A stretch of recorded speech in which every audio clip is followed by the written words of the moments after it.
HABAB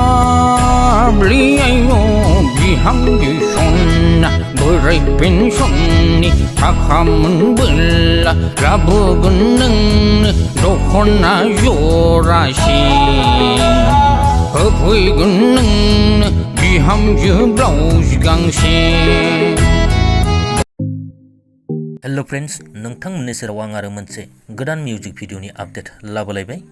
लोगोफोर, नोंथांमोनहा एसेब्लाबो मिथिखाबाय जानांगौ थाम्बनेल आरो भिडिअखौ नायनानै। बे मिउजिक भिडिअनि टाइटेलानो जादों हाबाब बिहामजो। बे मिउजिक भिडिअआव फाव खालामदों लोगोफोर थाख्लाय आरो समायना बसुमतारी, बिरखां ब्रह्म आरो एडम नार्जारी। डाइरेक्ट खालामदों थाख्लाय नार्जारी, मेथाइखौ रोजाबदों आरो लाइरिकखौ होदों जांगिला बसुमतारी, मिउजिकखौ होदों बेन सापार, सेरजा आरो सिफुंखौ दामदों दैहुं खोमथा ब्रह्म, केमेरायाव दङ प्रिमन्त नार्जारी।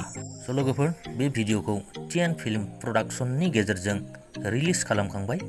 जायफोर नोंथांमोनहा नायाखै, फुल भिडिअनि लिंकखौ आंनि भिडिअनि डिसक्रिपसनाव होनानै दोनबाय, नोंथांमोनहा नायहैनो हासिगोन। लोगोफोर, भिडिअखौ नायना मोजां मोनदोंब्ला लाइक खालामदो, लोगोसे चेनेलखौबो साबस्क्राइब खालामनानै गालांदो। Thank you.